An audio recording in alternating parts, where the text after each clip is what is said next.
जयपुर परिवार सेवा ट्रस्ट द्वारा आयोजित श्री शिव महापुराण की कथा कार्यक्रम के संरक्षक श्री सत्यनारायण बेरीवाल जी, जिन्होंने इस कथा को संरक्षकता प्रदान करी और दिव्यता के साथ इस दिव्य आयोजन को आयोजित करवाया, उसके लिए उनको बहुत बहुत साधुवाद। एक बार जोरदार ताली बजाकर उनके लिए साधुता दीजिए। मुख्य यजमान श्री घनश्याम रावत जी, श्री राकेश रावत जी मानपुर वाले, जिन्होंने 5 मिनट में उनकी धर्मपत्नी ने इस कथा को मुख्य यजमान पद लेने का निर्णय लिया और इस दिव्य कथा का आयोजन कर मुख्य यजमान पद ग्रहण कर संपूर्ण परिवार को तो ठीक है पर संपूर्ण जयपुर वासियों को भी सुख प्रदान करा। ऐसे घनश्याम जी रावत जी, श्री राकेश जी रावत जी मानपुर वालों को साधुवाद। कार्यक्रम के इस प्रमुख आनंदमय मुख्य व्यवस्थापक के रूप में श्री अखिलेश आत्री जी, श्री मनोज पांडे जी, जिन्होंने इस कथा की दिव्यता को सुचारू रूप से हर अथक प्रयास कर इस कथा को जागरूकता प्रदान कर संपूर्ण जयपुर वासियों को ये दिव्य कथा श्रवण करने का लाभ प्रदान करा। उनके लिए एक बार जोरदार ताली बजाकर साधुवाद। सभी को बहुत बहुत साधुवाद देते हुए जिनके यहाँ हम रुके और जिनके भवन में हमारा निवास हुआ, उस परिवार को भी हम बहुत बहुत साधुवाद देते हैं। उन माता जी को, भाई जी को, जिन्होंने इस दिव्यता के साथ इस पवित्र धरा पर रहकर दिव्यता प्रदान करी। और तेरी कृपा बिना न हिले एक भी अणु, लेते हैं श्वास तेरी कृपा से तनु तनु। बखान क्या करूं मैं राखो के ढेर का, चपटी भभूत में खजाना कुबेर का। हे गंगाधार मुक्ति द्वार ओमकार तू, भोले ओमकार तू। आयुष तिहारी शंभु तार तार तू। यीशु महापुराण की कथा संपूर्ण जगत का कल्याण करने वाली है। प्रेशर बढ़ा दो बस, सेटिंग ठीक है। प्रेशर बढ़ाओ, अंदर का भी बाहर का भी। ये संपूर्ण जीवन को सुख प्रदान करने वाली है। जिस भाव से, जिस विचार से, जिस विवेक से, जिस बुद्धि से, जिस आनंद से, जिस मन से आप इस पवित्र कथा को श्रवण करते हो, ये शिव महापुराण की कथा कहीं ना कहीं आपके जीवन के कष्टों को, आपके जीवन की परेशानियों को, आपके जीवन के दुख को समाप्त करती है।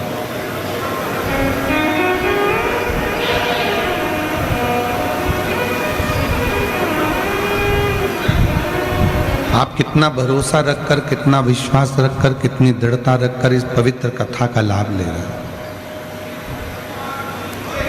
आपका भरोसा कितना है शिव महापुराण के प्रति, ये आपके ऊपर निर्भर करता है। आपका कितना विश्वास है शिव महापुराण के प्रति, ये आपके ऊपर निर्भर करता है। देखो, नौकरी लग जाना एक अलग विषय है, पर नौकरी में हर 2 साल में, 5 साल में प्रमोशन होना, ये एक अलग विषय है।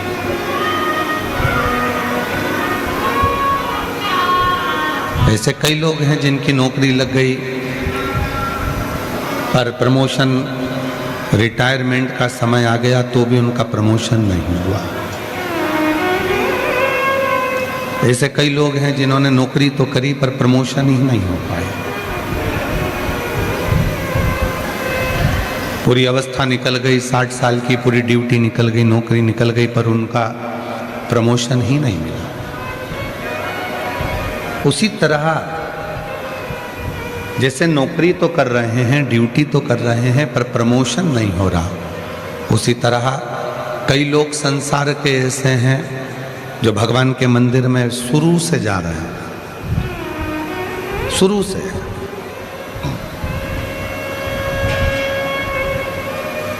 कई लोग कहते हैं हम तो बचपन से भगवान के मंदिर जा रहे हैं, पर जो अब भगवान के मंदिर जा रहे हैं उसका फल जो मिल रहा है वो अलग बात है।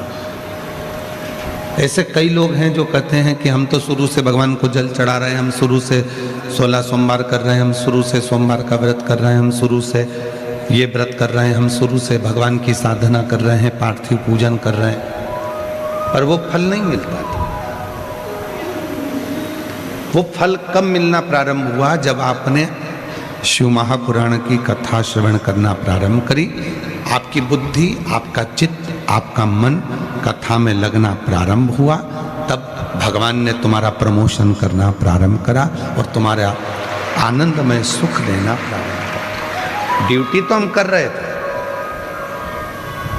ऐसे कई लोग हैं संसार में जो नौकरी तो करते हैं पर प्रमोशन नहीं हो पाता। उसी तरह कई लोग हैं जो सोमवार का व्रत भी रखते हैं, प्रदोष का व्रत भी रखते हैं, मंदिर भी जाते हैं, जल भी चढ़ाते हैं, पर बाबा उनके दुख नहीं काटता, उनकी तकलीफें नहीं काटता। प्रमोशन करने के लिए तुम्हें अपने काम के प्रति लगन रखना पड़ेगी। उसी तरह अपने दुख को मिटाना है तो आपको ईश्वर पर पूर्ण भरोसा कर कर एक लोटा जल चढ़ाना पड़ेगा और शिव की शरणागति रखना पड़ेगा।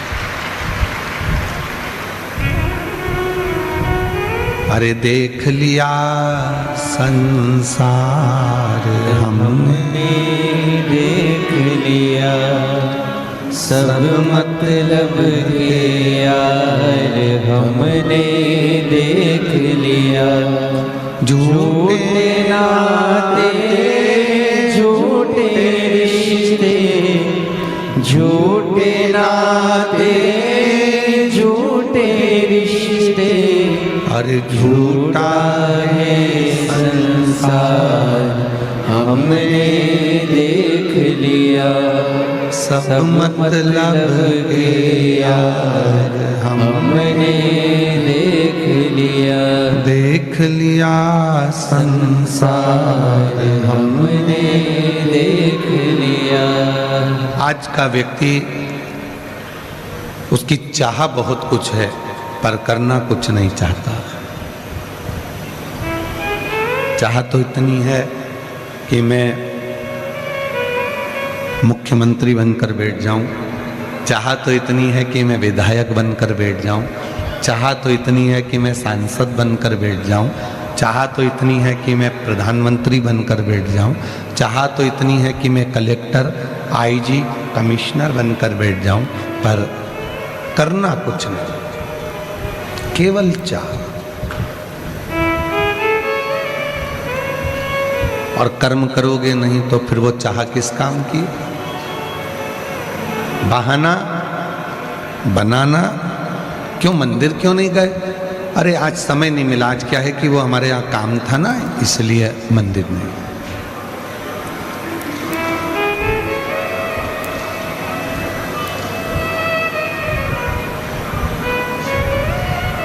जब आत्री जी कथा लेने के लिए सीहोर आए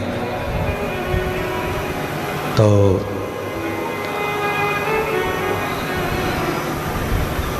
आशीष जी से उनकी बात हुई, समीर जी से उनकी बात हुई, आकाश जी से बात हुई, तो कहा कि कथा का जब विराम है तो उस दिन तो महाअष्टमी है, लोग अपने अपने घर में माता रानी की पूजन करेंगे, तो कथा में कौन आएगा आखिरी दिन? अब एक पंडाल से लेके 7 पंडाल देख लीजिए, पूरे भरे पड़े हुए हैं।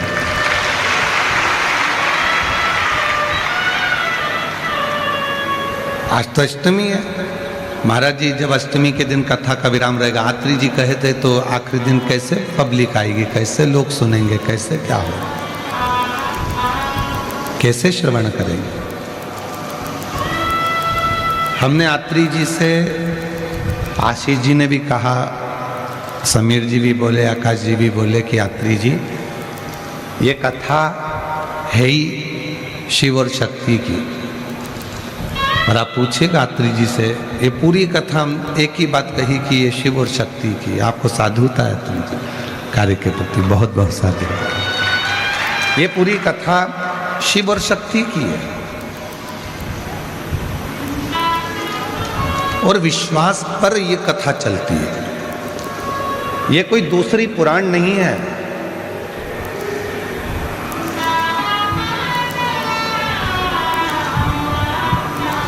जब इस पुराण के भीतर, शिव महापुराण के अंतर्गत जब आप थोड़ी देर श्री शिवाय नमस्तुभ्यम का मूल मंत्र का जाप कर कर एकदम चुप हो जाते हो और जब अपने दिल की बात अपने बाबा से कहते हो, तो जितनी सभा में लोग आते हैं, जितने पुराण को सुनने आते हैं, मेरा देव अधिदेव महादेव उनकी झोली में कुछ ना कुछ देना चालू कर देता है, उनकी झोली भरना प्रारंभ कर देता है।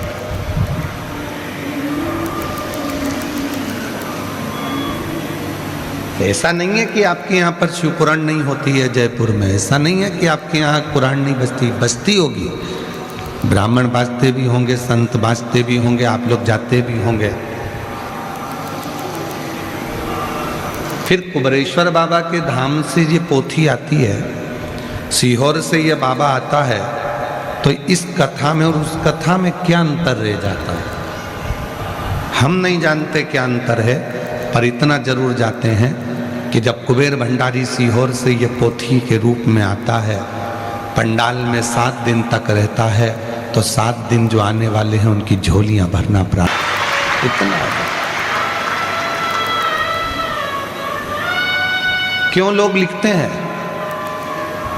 कि कौन बनेगा करोड़पति की सीट पर बैठना सरल है, पर कुबरेश्वर धाम की व्यासपीठ के सामने जाना कठिन है।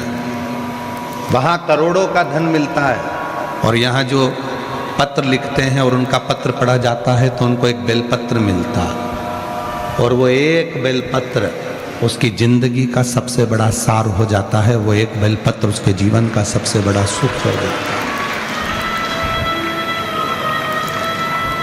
हम कभी भी इस व्यासपीठ से उसको ना तो कोई धन दिए, ना कोई दौलत दिए, ना कोई रुपट्टा दिए, ना कोई वैभव दिए।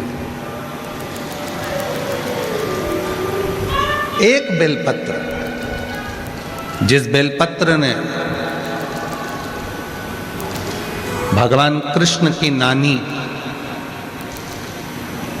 क्या नाम था भगवान कृष्ण की नानी का, यशोदा जी की मां, नंद बाबा की सास। आप लोग श्रीमद् भागवत कथा सुने होंगे तो उसमें वर्णन आया होगा।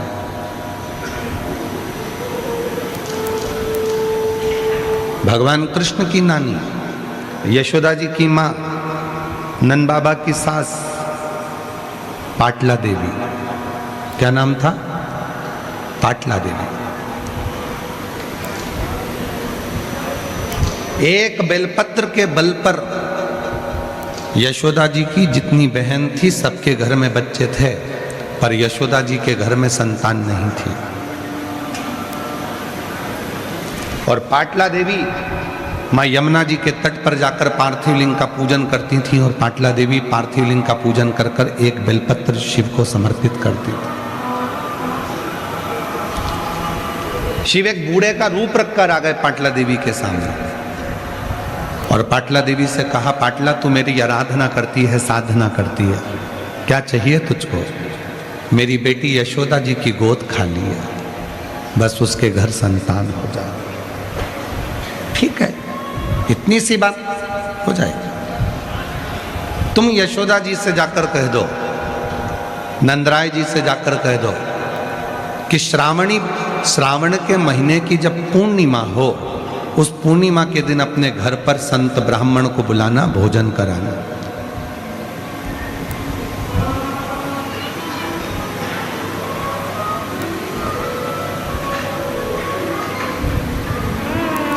बेलपत्री के वृक्ष के आंगन में जब वो संत और ब्राह्मण भोजन करेंगे तो उसका फल आपको मिलेगा।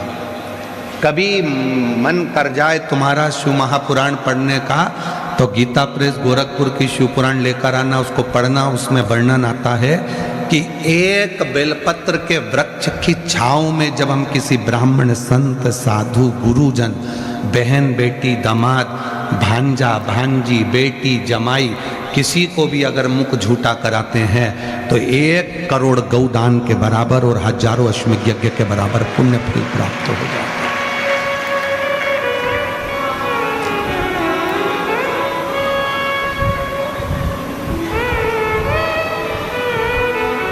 पाटला देवी, यशोदा जी से कहो कि वो संतों को भोजन कराए। संत भोजन करने बैठ गए। नंद बाबा ने खीर और मालपुआ बनवाया। खीर परोसते परोसते नंद बाबा निकल गए। थोड़ी देर बाद मालपुआ लेकर माँ यशोदा जी आ गई। पल्लू डला था लंबा, बहुत लंबा घूंघट, जैसे हमारे राजस्थान की शान है घूंघट, उसी तरह एक लंबा घूंघट यशोदा जी का डला था। हाथ में चुड़ला, पांव पैजनिया, कमर करधनिया, लंबी सी चोटी। यशोदा जी की बड़ी सुंदर स्वरूप था माता का और पूरा घूंघट से चेहरा ढका हुआ था। मालपुआ देने के लिए जैसे यशोदा जी आई, ब्राह्मण भोजन करते करते उन्होंने देखा नंद बाबा की दाढ़ी सफ़ेद है, नंद बाबा के बाल सफ़ेद हैं। हमको लगता है ये नंद बाबा के छोरे की बहू दिखती है, ऐसा लगता है कि नंद बाबा के घर के बेटे की बहू है और इनके घर में कोई बच्चा नहीं दिख रहा। तो सारे संतों ने भोजन करते करते घूंघट की जो ओट में यशोदा जी थी उनको देख नहीं पाए और सारे संत ब्राह्मणों ने कह दिया पुत्र भव, पुत्र भव। जैसे ही यशोदा जी से कहा, यशोदा जी ने अपना घूंघट ऊंचा करा तो बाबाओं ने देखा कि नंद बाबा की दाढ़ी सफेद, बाल सफेद, यशोदा जी के भी बाल सफेद थे। 60 वर्ष के नंद राय जी और 55 वर्ष की यशोदा जी, बाल सफेद। सारे संत ब्राह्मणों के मन में आया कि हमारा तो अब आशीर्वाद गड़बड़ हो गया, हमने वर दे दिया। नंद बाबा जी हाथ जोड़कर बोले, बाबा जी आपने मेरी पत्नी को पुत्र होने का आशीर्वाद दिया है, बेटा होने का, पर हम तो इतनी उम्र के हो गए, अभी तक संतान नहीं हुई, तो संतान कहां से आए। संतों ने कहा बेलपत्र के वृक्ष की छांव में जब भोजन करता ब्राह्मण कोई वर देता है, वो वर कभी खाली नहीं जाता, और हमने तुम्हें वर दिया। इसलिए लोग स्तुति गाते हैं, उसमें कहते हैं ना जाने किस ऋषि मुनि ने धागा हाथ लपेटा कि नंद घर अनहोनी हो गई बेटी, हो गया बेटा। ना जाने कौन ऋषि ने हाथ पकड़ा।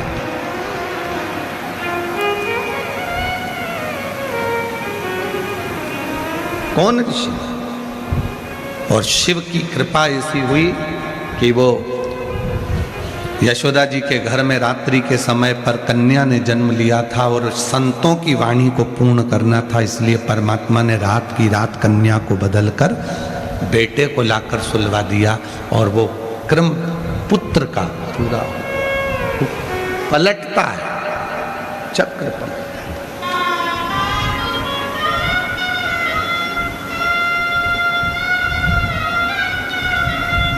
आज कथा का विराम है मेरी जीजियों, मेरी बेटियों, मेरे बेटाओं, मेरे बुजुर्ग माँ बाप, मेरे जमाई, मेरे जीजा। कथा आज विराम हो जाएगी, आप सब अपने अपने घर की ओर चले जाओ।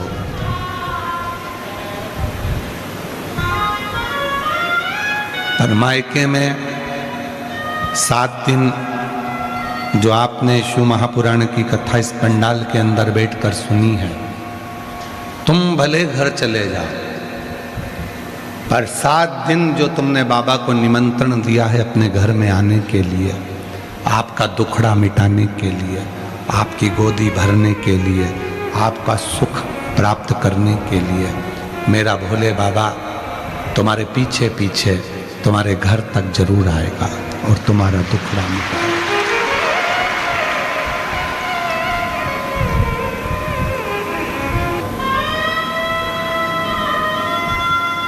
भोजन में बहाने नहीं बनाते, कपड़े पहनने में बहाने नहीं बनाते, श्रृंगार करने में बहाने नहीं बनाते, सोच कर्म करने में बहाने नहीं बनाते,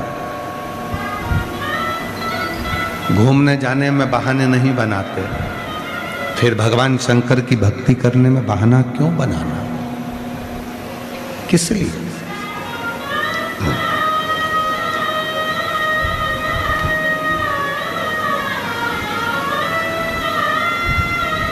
कल एक किसी बहन जी ने कोई मैसेज करा सीहोर, और सीहोर से वो मैसेज आशीष के पास आया, और आशीष ने फिर हमें बताया कि गुरुजी बोले कि जब दुख आए तो अपने पुराने समय का, जो तुमने सोमवार का व्रत करा है, जो तुमने प्रदोष करी है, जो तुमने व्रत धारण करा है, तुमने शिव जी को जल चढ़ाया है, पार्वती मैया अपने बचपन के किए हुए पुण्य को याद करती है, उससे लाभ मिलता है। तो हम निवेदन करेंगे जिन्होंने मैसेज करा उनको कि आप प्रैक्टिकल करिएगा। जब दुख की घड़ी हो, आपका पूर्व का एक लोटा जल याद करिए, बचपन में करा हुआ सोमवार का व्रत, शिवरात्रि का व्रत याद करिए, वो आपके स्मरण में रहना चाहिए। और केवल सीहोर वाला बाबा इतना ही नहीं कहता, हम तो यहां तक कहते हैं, जब तुम्हारे बच्चे बड़े होंगे तो तुमसे कहेंगे तुमने हमारे लिए क्या करा।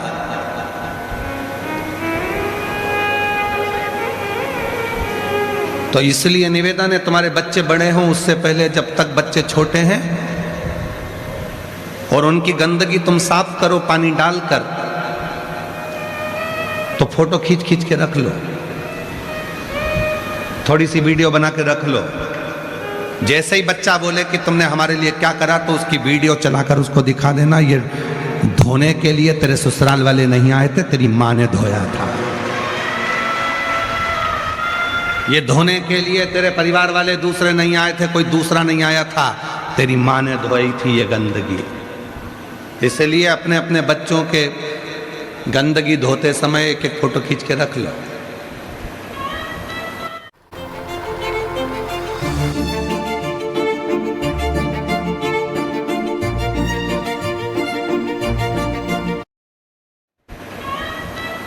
जब बच्चे कहें कि तुमने हमारे लिए क्या करा, तो वो फोटो निकाल कर दे देना, ये देख इतना सा था, धोना तक नहीं आता था, हमने धोया, हमने।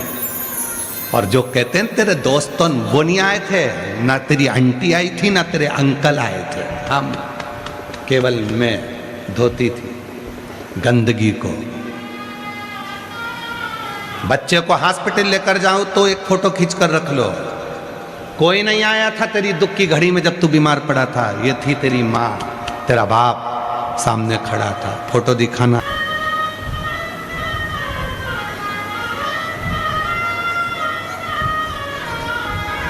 कोई नहीं आया था, उस समय पर तेरी माँ थी।